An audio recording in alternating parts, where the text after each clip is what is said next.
एक मद्यपी हूँ। हाय सुनील भाई। हाय सुनील भाई। हाय। बहुत दिन के बाद मैं ऑनलाइन मीटिंग कर रहा हूँ। कोशिश करूंगा जो सब्जेक्ट आपने मुझे दिया है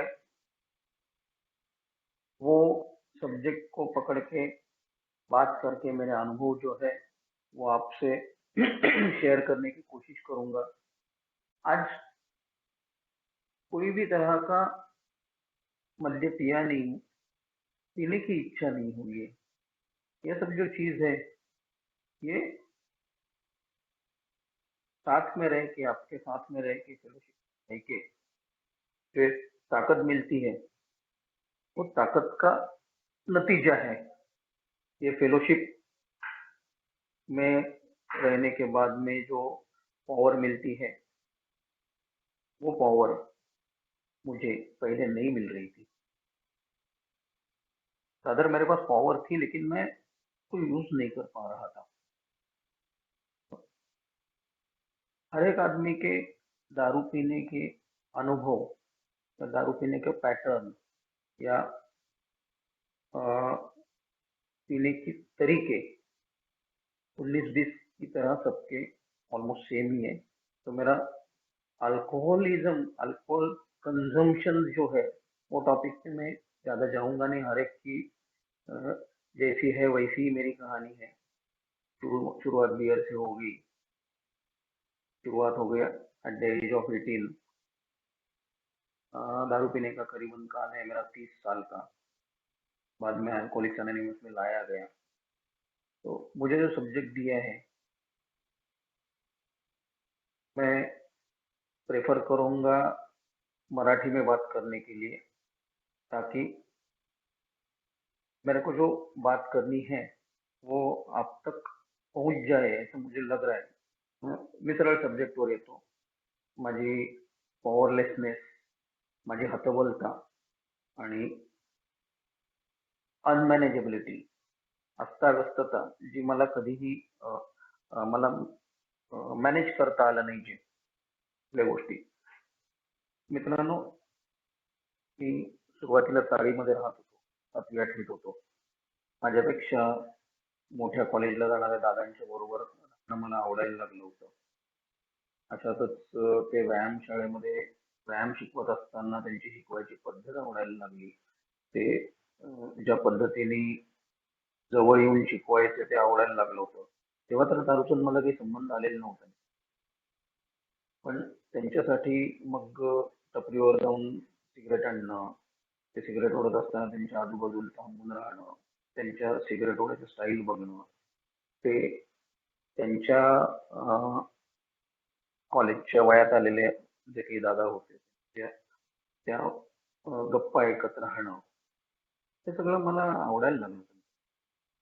उन्हाळ्याच्या सुट्टीमध्ये नॉर्मल कोर्समध्ये जसे चाळीमध्ये राहत असल्यामुळे सगळेजण बाहेर अंगणात झोपायचे, तसं अंगणात एकत्र झोपताना त्यांच्याबरोबर नकळत होणारी जवळीक आणि व्यायामशाळेमध्ये झालेली काही एक थोडीशी जवळीक मला हळूहळू आकर्षित करायला लागली होती। आणि तोपर्यंत मगाशी म्हटलं असं माझा दारूचा आणि माझा काहीच संबंध आलेला नव्हता।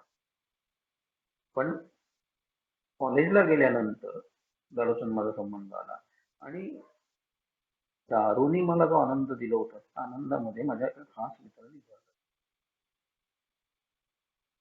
खरं तर मधल्या काळामध्ये मी चाळीतून ब्लॉकमध्ये राहायला आलो होतो।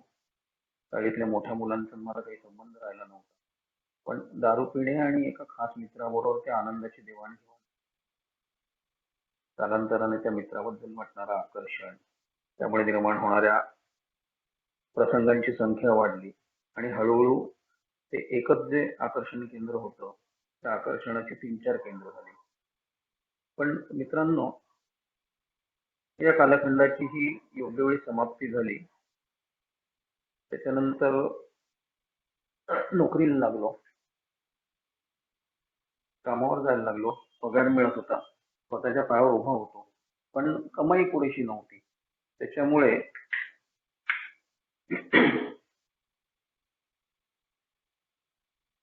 मला माझं लग्न होण्यामध्ये अडथळे येत होते। पण नवीन नोकरी होती, नवीन मित्र होते. दारू प्यायल्यानंतर नवे विषय चोरून वाचलेले आहेत त्या कॉलेजच्या काळातल्या वेगवेगळ्या पुस्तकात आणि पाहिलेल्या फिल्म मधनं मिळणारं ज्ञान, त्याच्यामुळे भिन्नलिंगी व्यक्तींबद्दल वाढणारे ओढ अनावर झाली मित्रांनो. आणि त्याच्यामध्येच नवीन नोकरीमधले काही मित्र होते, त्यांनी गाजवलेल्या पुरुषार्थांच्या गप्पामधून खुणवणारं आकर्षण होतं. मग साहजिकच पुरुषार्थ सिद्ध करण्यासाठी त्या काळातला जो मार्ग होता तो अवलंबला. पण तिथेही दारूसारखंच झालं मित्रांनो. पहिल्यांदा फुकटचं मित्राबरोबर आणि नंतर विकतचं. कॉलेजच्या काळात दारू पिऊन नंतर मित्राने दिलेला आनंद आठवला आणि तिथे जाताना पहिली दारूच प्यायली. मग आनंद उपभोगला. आणि मित्रांनो, इथूनच दारू आणि कामासक्ती किंवा काम या विषयातला आनंद याचं समीकरण खोल कुठेतरी मनात रुजलेलं होतं, ते पक्क झालं. मग हळूहळू लग्नाआधी मित्रांबरोबर मुंबईला जाणं सुरू झालं, दारू पिणं, मजा करणं हे सुरू झालं. पण अनेक वेळेला दारू जास्त पिल्यामुळे मजा येत नव्हती आणि मला वाटत होतं की कमी प्यायल्यामुळे आनंद मिळत नाहीये. आणि असं वाटून मग परत दारू प्यायचं आणि परत माझ्यासाठी नवीन ठिकाणी जायचं. पण प्रत्यक्षात काहीही करायला असमर्थ. मग आज जमलं नाही ते उद्या परत दाखवूया, आज निवड चुकली म्हणून जमलं नाही असं म्हणत आज परत पिणं आणि दुसऱ्या दिवशी परत तिथेच जाणं आणि परत दारू पिऊन गेल्यामुळे अपयश. तरीही लग्न झाल्यावर फारच क्वचित वेळाने दारू न पिता काही करायचं. ते समीकरण मनात ठाण मांडून बसलं होतं ना, त्यामुळे मी मला स्वतःला अपयशी ठरवत होतो. मी कमी पडत असल्याची भावना वाढीला लागली होती. मग प्रत्येक वेळी माझ्या इच्छापूर्तीसाठी जबरदस्ती करणं, समोरच्याची इच्छा न जाणता, या सगळ्या गोष्टी होत होत्या. मित्रांनो, या कामभावनेतली अस्ताव्यस्तता, इम्बॅलन्स जो होता तो मला परत परत दारूकडे नेत होता. मला समजत नव्हतं मित्रांनो. अशाच तऱ्हेने हे एक कामभावनेतलं अस्ताव्यस्तता झाली. अशाच तऱ्हेने थोडस आर्थिक अस्ताव्यस्ततेबाबत बोलतो मित्रांनो. लग्न झालं होतं, त्याच्यानंतर आत्ताची एक वर्षभरापूर्वीची घटना आहे. 25 वर्षाचं लग्न झाली. बायकोच कशावरनं तरी आमचं पैशाच्या देवाणघेवाणीवरनं म्हणा किंवा वरनं आमचं वादच आला आणि त्याच्यामध्ये तिचा कायमचा प्रश्न होता. नोकरीत असतानाही तुझ्याकडे पैसे नव्हते, तर आता रिटायर झाल्यावर कुठून आणले? स्वतःला पोषून घ्यायची. मीच मूर्ख, मलाच समजत नाही. आम्ही काही म्हणालो की बरोबर आमच्यासाठी तुझ्याकडे पैसे नसतात. कधी नशीब माझं नोकरी संपताना कर्ज डोक्यावर ठेवलं नाही. एकूणच माझी जी काही पूर्वकर्म होती आर्थिक व्यवहाराच्या बाबतीतली, ती सगळी मला ऐकावी लागली, आठवावी लागली. कारण माझे आर्थिक व्यवहार नेहमीच आटबट्ट्याचे होते. कारण एक छोटस उदाहरण सांगतो तुझं. 4 वेगवेगळी कर्ज पुढल्या 6 ते 10 महिन्याच्या अंतराने फिटणारी अशी होती. पण माझं गणित डोकं चाललं आणि बँकेचं एकच कर्ज काढून बाकी सर्व कर्ज फेडून टाकावी. आणि त्याच्यासाठी एकूण 4ही कर्जांचा जो काही हप्ता जात होता त्याच्यापेक्षा कमी हप्ता मला बँकेच्या कर्जाचा बसणार होता. जवळपास एकंदर रकमेच्या पेक्षा 500 रुपये कमी एवढा हप्ता मला बसणार होता. म्हणजे माझ्या डोक्यामध्ये गणिती विचार आला की अमुक एवढे पैसे आपण खर्च करतो, ते कधी 500 रुपये जर कमी पडत लागत असतील आपल्याला, तर आपण आपल्या येणाऱ्या पगारामध्ये 500 रुपये प्लस होणार आहोत. आणि मला जी काही कर्जफेड करायची होती त्या रकमेपेक्षा थोडं जास्त बँकेचं कर्ज घेतलं आणि ही 6 ते 10 महिन्याची फिटणारी कर्ज होती ती एक रकमी फेडून टाकली मित्रांनो. पण ती 6 ते 10 महिन्यात संपणारी जी कर्ज होती ती पुढे ह्या बँकेचे कर्ज घेऊन एकरकमी कर्ज फेडल्यामुळे पुढे मला 3 वर्ष फेडावे लागले.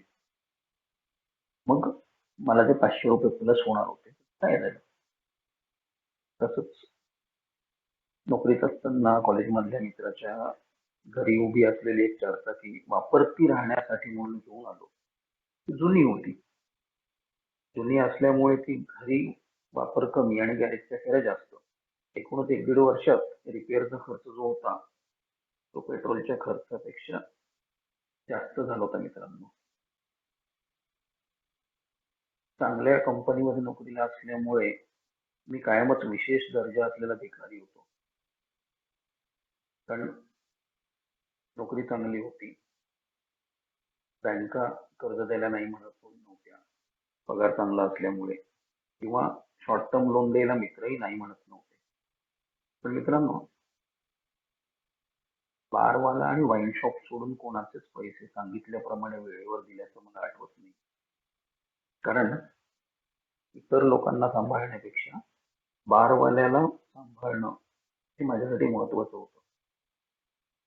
किराणा मला देणाऱ्या वाड्याची उधारी वाढत वाढत 10-15 हजारावर गेली, शांत असायचो. तेच बार किंवा वाईन शॉपचे काही शेकड्यात असलेले पैसे पगार झाला की मी घरी पोचायच्या आधी देऊन मोकळे व्हायचो. पैसे द्यायला गेलो की अण्णा बोलायचा, साहब आपके पैसे का मेरे को टेंशन नहीं रहता है, आप बराबर बोलेले टाइम पर पैसा ला के देता है. माझे कॉलर टाईट व्हायचे मित्रांनो. परत वर त्याला सांगायचो, अपने को किसी का पैसा देने का रहेगा ना तो रात में चैन से नींद नहीं आती है. मी परत नवीन उधारी करायला मोकळा व्हायचो. ही अशी माझी आर्थिक गणित होती, आर्थिक व्यवहार होता, जो आतबट्ट्याचा होता. हे मला त्यावेळेस समजत नव्हतं मित्रांनो. पण ईश्वरी कृपेने आणि आपल्यासारख्या बांधवांच्या अनुभवाने शिकवलं, आणि ओढाताण करत का होईना नोकरी संपायच्या आधी 6 महिने सगळी कर्ज फेडून टाकली, कर्जमुक्त झालो, अगदी किराणा दुकानाच्या थकबाकी सकट. पण मित्रांनो, त्यासाठी माझ्या भविष्यात साठी केलेल्या बचतचा काही भाग मला खर्ची घालावा लागला. म्हणजे असा विचार केला तर इथे सुद्धा मी आतबट्ट्याचाच व्यवहार केला. आणि हे सगळं करून देखील मी माझं आत्मसमर्थन करत होतो की नोकरीत असताना मी केलेली सगळी कर्ज ही नोकरी संपायच्या आधी फेडली मित्रांनो. हे माझं मोठेपणा मी लोकांना सांगत होतो, माझं मोठेपणा मी आत्मसमर्थन करत होतो. त्यावेळेला मी अल्कोहोलिक्स अनोनिमस मध्ये, म्हणजे नोकरी संपायच्या आधी मी आलो होतो अल्कोहोलिक्स अनोनिमस मध्ये. मला जवळपास 3-4 वर्ष झालेली होती मित्रांनो. म्हणजे सगळी कर्ज फेडली तेव्हा मी वाटलं, त्यावेळेस सहजच कर्जावर रकमेची बेरीज केली मित्रांनो. आणि ती जवळपास मी इतके वर्ष नोकरीत कमावलेल्या पगाराच्या 80%च्या आसपास भरली. आणि कर्जावर घेतलेल्या रकमा आठवायला फारसा त्रास झाला नाही मित्र. कारण माझी कर्जावर रक्कम देखील जी होती ना, ती माझ्या खोट्या मोठेपणा इतकीच मोठी होती मित्रांनो. सेवानिवृत्त झालो. सेवानिवृत्त झाल्यावर अनेक गोष्टीवर काम करायचं असं ठरवलं होतं. त्याच्यातली एक मोठी गोष्ट होती की आता आपण रिटायर झाले, आता आपली काही काम धंदा नाहीये, तर बायकोला मदत करायची. असं अनेक काही काही ठरवलेलं होतं मनामध्ये. पण लवकरच बायकोला मदत करायच्या भ्रामक कल्पनेचा भोपळा फुटला मित्रांनो. माझ्याशिवाय इतके वर्ष जगायची सवय झालेली होती. मी करत असलेले कुठलंच काम पसंत पडत नव्हतं आणि कायम बोलून दाखवायची, तुझ्या मदतीशिवाय आतापर्यंत मी गाडा ओढला. तेव्हा तुला पत्नी धर्म आठवला नाही का, आता मानवावी कोणी मदत करायला यायची काही गरज. हे सगळं ऐकल्यानंतर माझ्या डोक्यामध्ये विचार आला, काय अहंकार आहे हिला. माझा प्रचंड संताप व्हायचा. मी मदत करतो आणि मला नाही म्हणते म्हणजे काय. पण जेव्हा मी या संदर्भामध्ये काही बांधवांशी बोललो, त्यावेळेला माझ्या लक्षात आलं की अहंकार तिला नाहीये, मला आहे. माझा अहंकार दुखावला होता. माझी मदत नाकारते म्हणजे काय. आणि या सगळ्या सिनॅरिओ मध्ये, या सगळ्या प्रसंगामध्ये मला एक समजून चुकलं की माझी बायको, माझी मुलगी माझ्याशिवाय व्यवस्थितपणाने जगू शकते. तेव्हा वेळेला बँकेत जायला जमलं नाही करीत असताना, तेव्हा तिच्याकडल्या पैशात तिने घर चालवलं. तिला विचारलं मी, हे कुठून आले? मी कुठे कमवायला जात नाही, वाचवून ठेवलेले आहेत, साठवलेले आहेत. पण माझ्या दारू पिण्याच्या काळामध्ये तिने वाचवून ठेवलेले, साठवलेले पैसे कधीच मला दाखवले नव्हते. ते हल्ली हल्ली आता तुम्हाला दाखवायला लागले की हे मी वाचवून ठेवलेले आहेत. मित्रांनो, एक आल्यानंतर सर्वसाधारणपणाने दारू थांबते. माझी थांबली, पण थांबलेल्या दारू बरोबर मला संभ्रमावस्थेत मिळणाऱ्या भावना मला सतवत होत्या. माझ्या मनामध्ये कमालीची अपराधीपणाची भावना होती, असुरक्षिततेची भावना होती, माझं मन चिंताग्रस्त होतं. आणि या सगळ्या भावनांमुळे मी येत नवीन असताना मला सुरुवातीच्या काळामध्ये प्रचंड त्रास झाला. आजही कधी कधी होतो मित्रांनो, पण मला असं वेगळीच भीती वाटते, चिंताग्रस्त मन. माझ्याशिवाय सुद्धा बायको व्यवस्थित जगेल, पण तिच्याशिवाय माझं काय होणार? मी प्रचंड अस्वस्थ, प्रचंड भीतीग्रस्त, मनामध्ये अनेक विचार यायचे मित्रांनो, की लग्न होऊन सासरी गेल्यावर मुलीने आपल्याला विचारलं नाही काय करायचं, आणि आपल्या स्वतःच्या करणीमुळे आपण आर्थिकदृष्ट्या स्वावलंबी नाही होत. त्याच्याप्रमाणे हळूहळू वयोमानाने आता शारीरिक स्वावलंबनही कमी होणार. मग आपले कसे होणार, काय होणार? यालाच बहुतेक आर्थिक बाबतीतली किंवा भावनिक बाबतीतली असुरक्षितता आहे असं मला वाटतं. माझी जी काही ह्या भावना आहेत, माझे जे काही सगळे विचार आहेत, यालाच मला माझी आर्थिक बाबतीतली किंवा भावनिक बाबतीतली असुरक्षितता म्हणावी लागेल. मित्रांनो, खुन्नस माझ्या 5वीला पोचलेला आहे. खुन्नस मी कितीही हकललं, कितीही त्याच्यापासून लांब राहायचा प्रयत्न केला, तीही मनाची कवाडं बंद करून घेतली, चांगल्या पद्धतीने विचार करायचा म्हटला, बऱ्याच गोष्टी सोडून द्याव्या, आपल्याला बदलता येत नाहीत म्हणून असं म्हटलं, तरी देखील खुन्नस कुठून ना कुठून मनामध्ये शिरतोच. आणि तो शिरला की मग त्रासदायक व्हायला सुरुवात होती मित्रांनो. त्याच्यासाठी मला स्वतःला रोजच्या रोज तपासून बघावं लागतं. प्रत्येक प्रसंगामध्ये मला स्वतःला एका विशिष्ट जागेवर ठेवून मला स्वतःला तपासून बघावं लागतं की आपल्या मनामध्ये याच्याबाबत काही खुन्नस आहे का. हे बोलल्यानंतर आपल्या मनामध्ये जर खुन्नस आले असेल तर त्याच्यासाठी आपल्याला ताबडतोब उपाययोजना करायला पाहिजे. आणि हे जे काही आहे ना मित्रांनो, केवळ तुमच्या साथीने शक्य झालंय. Only I cannot do anything on my own, but we together can do something. ही सगळी जी काही मानसिक, भावनिक, वैषयिक, भौतिक अस्ताव्यस्तता आहे ना, ती मला परत परत दारूकडे नेत होती मित्रांनो. पश्चाताप तर अनेक वेळा झाला, आणि त्या पश्चातापाच्या भरामध्ये मी अनेक पण केले मित्रांनो. काही 5 वर्ष टिकले, काही 3 वर्ष, काही 2 वर्ष, नंतर शेवटचं केलेलं पण 6 महिने.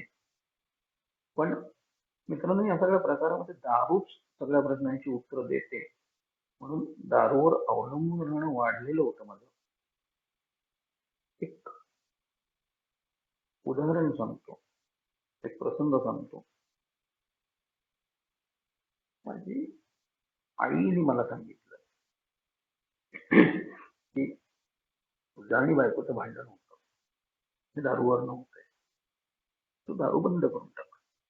म्हटलं ठीक आहे, केली दारू बंद. आता ह्या क्षणापासून दारू बंद केली. म्हटलं खरोखर मी 6 महिने दारू प्यायलो नव्हतो. पण बायकोचं आणि माझं भांडण जे होतं ते पूर्वी जे रोज व्हायचं त्याच्याऐवजी एक दिवस होतं, ते काही कमी झालं नव्हतं. 6 महिन्याच्या एकंदर दारूपासून लांब राहिल्यानंतर मी लगेच निष्कर्ष काढला की भांडणाला कारण बायकोचा स्वभाव आहे, माझी दारू नाहीये. माझी दारू पिल्यामुळे काही भांडण होत नाही. ही दारू हे काही आमच्या भांडणाचं कारण नाहीये. लगेच परत दारूकडे गेलो.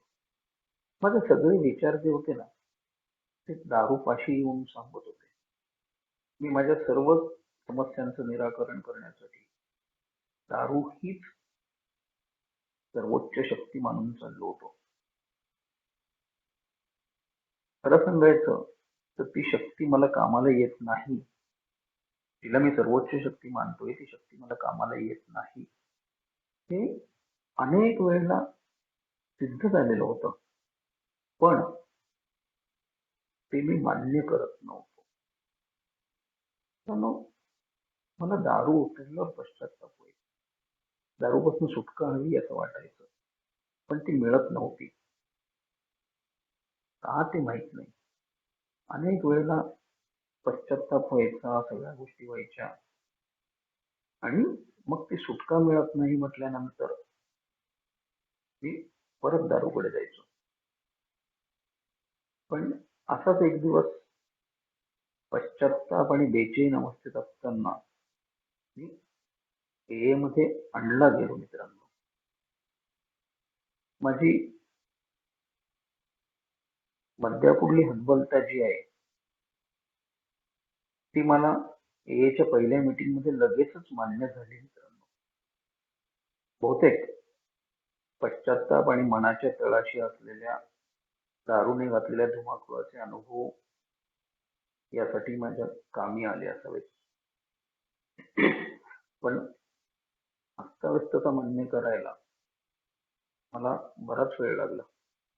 जवळपास 20 ते 25 मीटिंग मला माझी अस्ताव्यस्तता, माझी अनमॅनेजेबिलिटी मान्य करायला वेळ लागला. तोपर्यंत माझी जी स्टेज होती सुरुवातीच्या काळात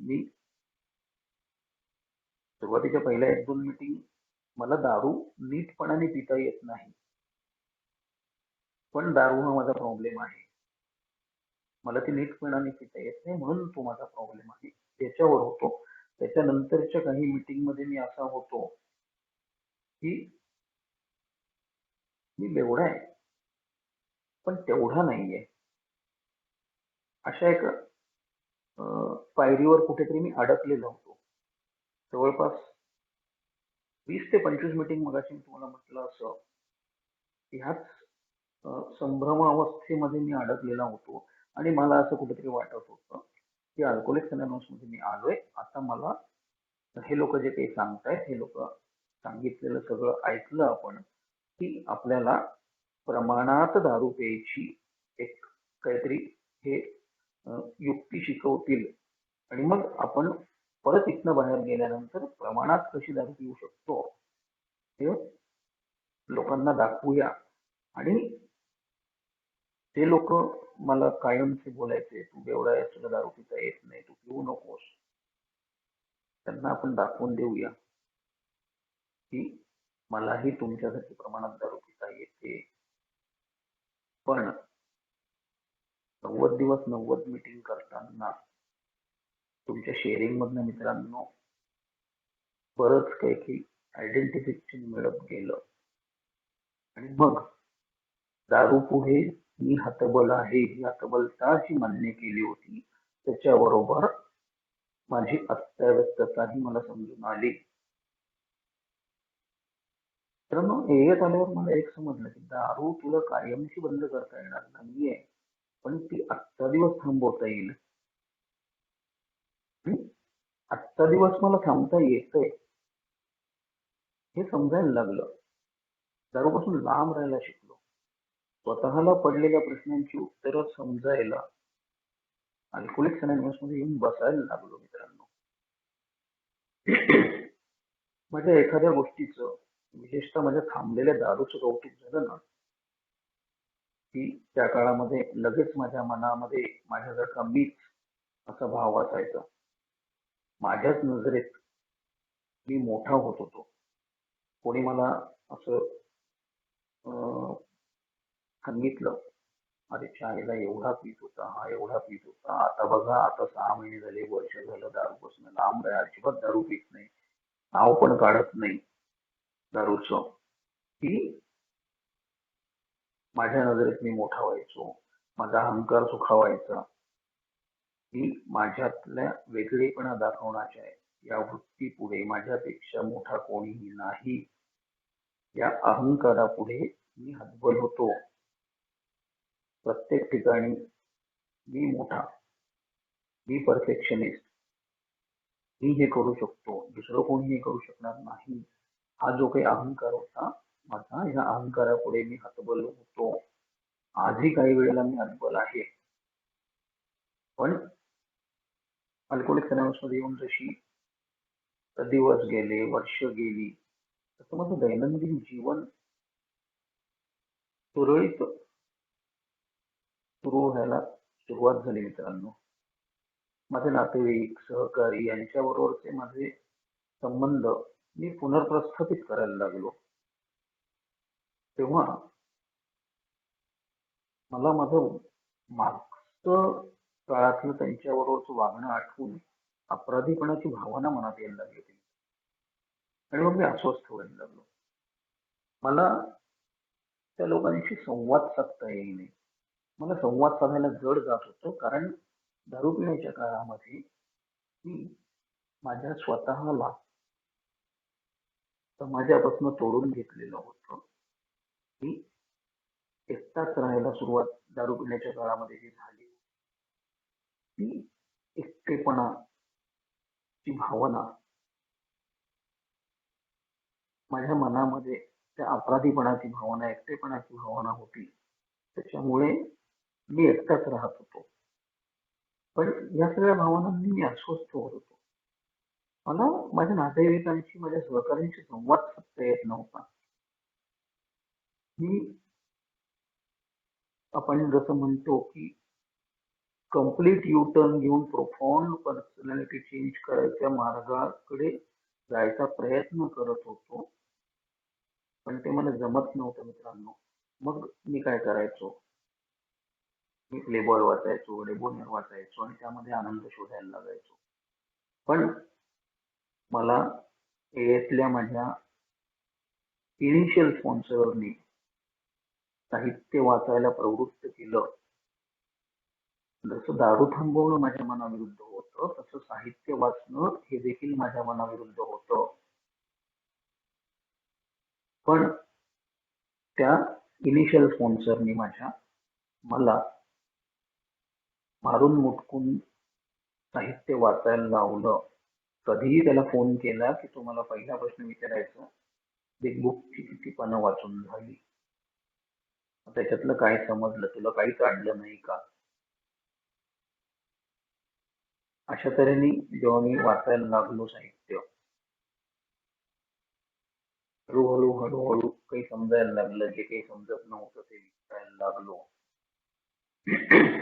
पण आता आज विचार करतो की त्या बांधवांनी जर माझ्याकडनं हे करून घेतलं नसतं, साहित्य वाचून घेतलं नसतं, माझ्या बरोबर वेळोवेळी चर्चा केली नसती, त्याचे अनुभव माझ्याबरोबर शेअर केले नसते, तर माझ्यामधले जन्मजात दोष आणि त्या दोषांपुढली माझी हतबलता आणि त्या हतबलतेतून येणारी अस्ताव्यस्तता मला कधीच समजली नसते मित्रांनो. माझी हतबलता कुठे कुठे आहे मित्रांनो? व्यक्तिगत संबंधात आहे, भावनात्मक नियंत्रणामध्ये आहे, माझ्यामध्ये नाकारलेपणाची भावना आहे, माझ्यामध्ये भीतीग्रस्तता आहे, माझ्यामध्ये निरुपयोगीपणाची भावना आहे, आणि मी अनेक वेळेला आत्मकरुणेत जातो. ह्या सगळ्या भागांमध्ये माझी हतबलता आहे, अस्ताव्यस्तता. हे आता मला समजायला लागले मित्रांनो. आणि ह्या सगळ्या आता जे म्हटले या सगळ्या डिपार्टमेंट मधनं मी काम करायला सुरुवात केली आणि एक एक एक एक दिवसाच्या हिशोबाने या सगळ्या भावनांवर नियंत्रण ठेवायचा प्रयत्न करतोय. मित्रांनो, आता नातेसंबंधात सुधारणा होते. बऱ्याच जणांची माफी मागितली, काही जणांनी माफ केलं, काही जणांनी माफ केलं नाही.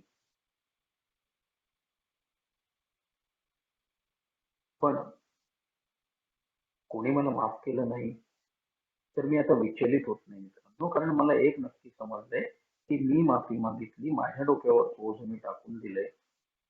ज्यांची माफी मागितली त्यांनी काय करायचं ते त्यांच्यावर आहे. पण हे सगळं करण्यासाठी मला मी लावत असलेले मुखवटे काढून टाकावे लागले मित्रांनो. आणि मार्गदर्शकासमोर उघडं नागडं व्हायला लागलं. मद्यपाश हा माझ्या स्वतःच्या फसवणुकीचा आजार आहे, म्हणून मला स्वतःशी प्रामाणिक राहणे फार कठीण जातं. फार जास्त काळ मी स्वतःशी प्रामाणिक राहायचा प्रयत्न करतो तेव्हा मला ते त्रासदायक होतं. पण मित्रांनो, दारू न पिण्यासाठी स्वतःला समजवत मी स्वतःशी प्रामाणिक राहायचा प्रयत्न करतो. इतर बाबतीत मी मनातल्या मनात केलेले काल्पनिक खेळ किंवा स्वप्न आजही कधी कधी बघतो. वास्तवापासून मी घेतलेली सोयीस्कर फारकत आहे आणि स्वतःच म्हणजे खरं रूप इतरांच्या ध्यानी येऊ नये म्हणून दुहेरी जीवनाची मुखवटे लावून केलेली तारेवरची कसरत आहे. ही माझी हा खेळ माझा नित्याचाच आहे मित्रांनो, हे माझं रोजच आहे. पण हे सगळं मार्गदर्शकाकडे व्यक्त करणं म्हणजे मला त्यावेळी वाटायचं की माझ्या आयुष्यातली जी काही डार्क भाग आहेत, काळे भाग आहेत, ती लपतर सगळी मी लोकांच्या पासून लपवत होतो, ती सार्वजनिक घाटावर नेऊन धुणं धुतल्यासारखं वाटायचं. त्यामुळे सुरुवातीच्या मार्गदर्शकाबरोबर त्याच्या समोर पूर्ण नागरा व्हायची हिंमत नाही झाली मित्रांनो. पुढं काही हातच राखून त्याच्याबरोबर बोललो, परिणामी मूळ पिकाऐवजी तण वाढायला लागले, भांडगुळं वाढायला लागली. मग लक्षात आलं की आपण ज्या पद्धतीने मार्गदर्शकाबरोबर बोलायला पाहिजे त्या पद्धतीने आपण बोललो नाही. आपण अजूनही काही गोष्टी मनात ठेवलेल्या आहेत आणि त्या जर वेळीच आपण बाहेर काढल्या नाहीत तर आपला घात होऊ शकतो. याचा अर्थ प्रत्येक वेळी मी दारूकडेच जाईन असं नाही, पण माझं सुरळीत चाललेलं जीवन, सुरळीत व्हायच्या मार्गावर असलेलं जीवन परत कुठेतरी असुरक्षिततेकडे जाईल हे लक्षात आलं मित्रांनो. मग परत एकदा पुन्हा नवीन मार्गदर्शकासमोर बसलो आणि परत एकदा सगळ्या पायऱ्यांची सुरुवात केली. परत एकदा नवीन इमारत बांधायला सुरुवात केली. आध्यात्मिक जागृती माझ्यामध्ये होण्यासाठी मी याआधी आतमध्ये मी कोण आहे याचा शोध करत होतो, तो आता मी थांबवला मित्रांनो. आणि उच्च शक्ती जी मला योग्य मार्गाने चालवेल तिचा शोध घेतला, तिचा शोध घ्यायला लागलो आणि मला उमजलेल्या त्या उच्च शक्तीवर संपूर्ण विश्वास ठेवून मी तिला शरण गेलो. आणि हे मला रोज करावं लागतं. नंतरच मला माझा शोध घेणं सहज शक्य झालं. त्याच्यासाठी उच्च शक्तीने मला मदत केली मित्रांनो. मला रोज माझ्या पायऱ्यांचं आचरण करावं लागल परत एकदा समजलं. तसं ही एक कंटिन्युअस प्रोसेस आहे मित्रांनो आणि ती चालू राहण्यासाठी मला एक एक दिवसाच्या हिशोबाने दारू आणि माझ्या स्वभाव दोषांवर नियंत्रण ठेवावं लागेल हेही समजलं आणि हे सगळं करायचा मी प्रयत्न करतोय. आध्यात्मिक जागृती मला आत्मभान योग्य मार्ग दाखवेल. त्यासाठी मनापासून रोज मला प्रार्थना करावी लागते. ज्यासाठी मला आपल्या सर्वांच्या मदतीची गरज आहे. आपल्या सर्वांच्या मदतीने मी हे करू शकतो. कारण सुबेश बांधवेंनी मला एक गोष्ट सांगितली मित्रांनो, if you are still looking for that one person who will change your life, then take a look in the mirror. तू जर अजूनही वाट बघत असशील की कोणीतरी येईल आणि तुझे आयुष्य बदलून टाकेल, तर एकदा आरशात बघ. तेव्हापासून सवय करून घेतोय मित्रांनो, रोजच शेअरिंगच्या माध्यमातून, साहित्याच्या माध्यमातून तुम्ही माझ्या समोर धरलेला आरशात बघायची. आणि ही सवय लावून घेतली तरच जगापासून तोंड लपवून जगायला लागणार नाही, हेही समजलं मित्रांनो. हेही दिवस जातील असा विश्वास आजपर्यंत आपल्याकडून मला मिळाला आहे. मी उच्च शक्तीने दिलेल्या एकाच तत्वावर वाटचाल करतोय, तेही तिच्या इच्छेनं. फक्त आजचा दिवस मला स्वतःला स्वतःच्यासाठी बदलायचं आहे. माझी हतबलतेची, अस्ताव्यस्ततेची यादी मोठी आहे, प्रसंगही बरेच आहेत. पण मित्रांनो, मला दिलेल्या वेळेमध्ये मला काही प्रमाणात समजलेली माझी वैषयिक, आर्थिक आणि व्यक्तीप्रमाणे माझ्यातली बदलणारी भावनिक अस्ताव्यस्तता, ज्याच्यामुळे मी आजही काही वेळ हतबल आहे, ह्या मांडायचा प्रयत्न केला. पण एक नक्की आहे मित्रांनो, की आज माझ्याकडे काय आहे आणि मला काय करायचंय ते समजायला लागलंय. आणि त्याच्यातूनच मी याच्यासाठी जे काही उपाय केले किंवा करतो ते मी सांगायचा प्रयत्न केला.